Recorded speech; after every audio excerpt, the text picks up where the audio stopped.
Half-Life 2 is a first-person shooter video game and the sequel to Half-Life. Developed by Valve Corporation, it was released on November 16, 2004, following a protracted 5-year $40 million development, during which a substantial part of the project was leaked and distributed on the Internet. The game follows some years after the events of Half-Life, where the protagonist, Gordon Freeman, is woken by the enigmatic G-Man to find the world has been taken over by the alien combine due to events that occurred at the Black Mesa research facility. The setting of the first game, Gordon encounters human resistance forces that aid him, including former associates from Black Mesa, among them Drive, Eli Vance and his daughter Alex. Alex joins Gordon as they search for a way to eliminate the Combine from Earth and free humanity. The game is a first-person shooter played from Gordon's perspective, with the player using a variety of weapons including the gravity gun to eliminate hostile forces and solve physics-based puzzles to progress forward in the game. The game was developed alongside Valve's Steam software. It introduced the Source game engine and, because of Steam, was the first single-player video game to require online product activation. Like its predecessor, Half-Life 2 received critical acclaim. It was praised for its advanced physics, animation, sound, AI, graphics, and narrative. The game won 39 Game of the Year awards and the title of Game of the Decade at the 2012 Spike Video Game Awards. Over 6.5 million copies of Half-Life 2 were sold at retail by December 3, 2008. As of February 9, 2011, Half-Life 2 had sold over 12 million copies. Half-Life 2 is often considered to be one of the greatest video games of all time. Gameplay. Like its predecessor, Half-Life 2 is a single-player first-person shooter broken into several chapters, permanently casting the player as the protagonist Gordon Freeman. The sequel has nearly the same mechanics as Half-Life, including health and weapon systems and periodic physics puzzles, except with the newer Source engine and improved graphics. The player also starts without items, slowly building up an arsenal over the course of the game. Despite the game's mainly linear nature, much effort was put into making exploration rewarding and interesting. Many optional areas can be missed or avoided.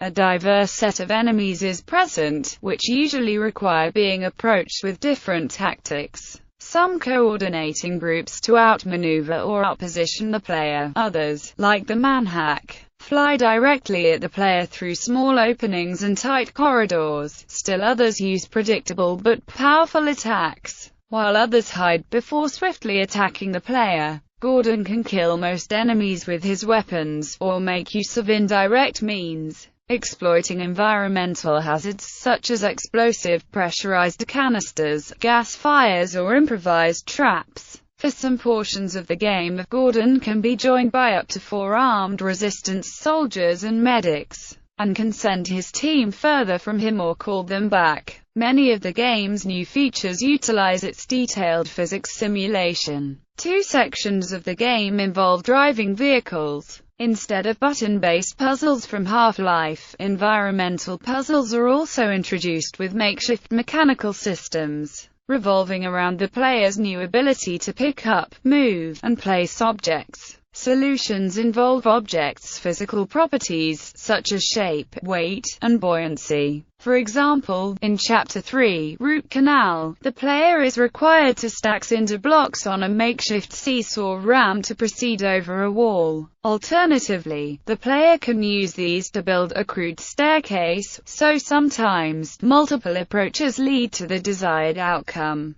Partway through the game, Gordon acquires the gravity guns, which allows him to draw distant objects towards himself or forcefully push them away, as well as the ability to manipulate larger and heavier objects that he cannot manipulate without the weapon. These abilities are required to solve puzzles later in the game, and can also be used to great effect in combat.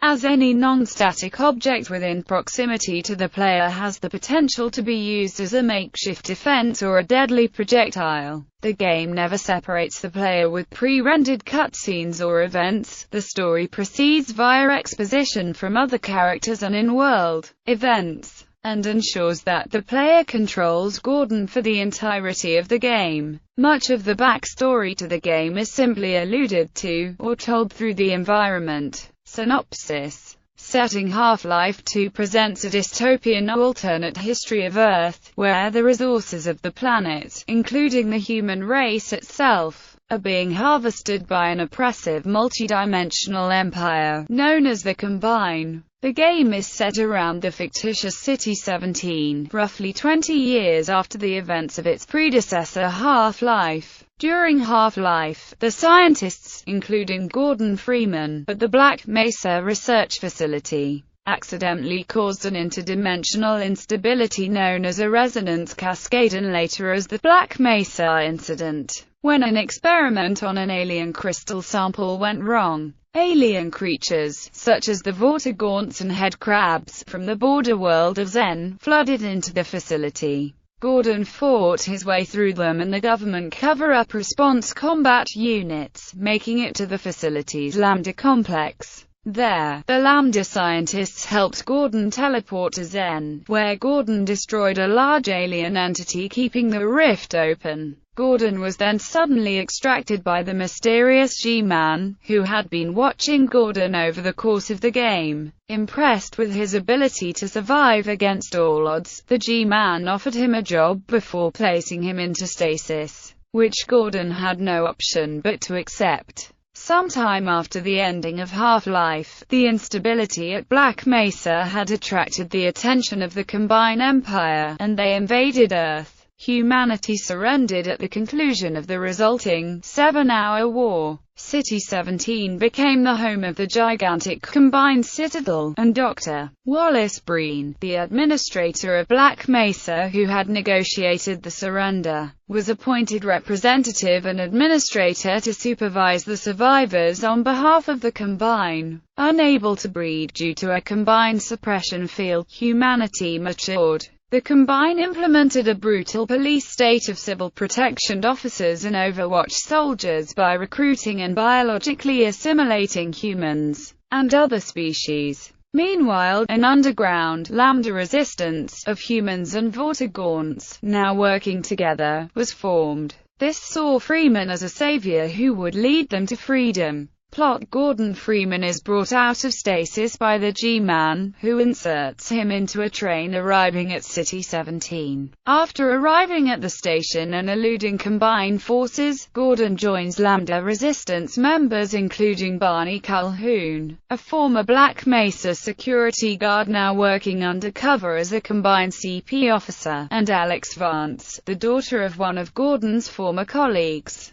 Dr. Eli Vance. After a failed attempt to teleport to Ellie's resistance base known as Black Mesa East from Dr. Kleiner's makeshift laboratory in City 17, Gordon, re-equipped with the HEV suit and a crowbar, is forced to progress on foot through the city's old canal system. After obtaining an airboat, he battles his way to Black Mesa East, several miles from the city. Gordon is reintroduced to Eli and meets another resistance scientist, Dr. Judith Mossman. Alex introduces Gordon to her pet robot D-0 and gives him a gravity gun, an instrument which allows Gordon to easily pick up and move large objects. Black Mesa East comes under Combine attack, and Eli and Mossman are taken to a Combine prison, Nova Prospekt. Separated from Alex, Gordon takes a detour through the zombie-infested town of Ravenholm with help from its last survivor, Father Grigory. After making his way through the town and a mine, Gordon arrives at a resistance outpost. He uses a customized dune buggy to travel a crumbling coastal road to Nova Prospekt, encountering Combined patrols and assisting the resistance in fending off raids. Gordon lays siege to Nova Prospekt by using alien theropods to command the hordes of antlions that infest the coast. He reunites with Alex in the prison and they locate Eli, but discover that Mossman is a Combine informant. Before they can stop her, she teleports herself and Eli back to City-17's Citadel. The Combine teleporter explodes as Gordon and Alex use it to escape Nova Prospekt. Reaching Kleiner's lab, Gordon and Alex learn that they were caught in a slow teleport, during which a week has passed. In their absence, the Resistance has mobilized against the Combine, turning City-17 into a battleground. During the fighting, Alex is captured by the Combine and taken to the Citadel. As Gordon fights through the city with the aid of D-0 Grams and Barney to reach it.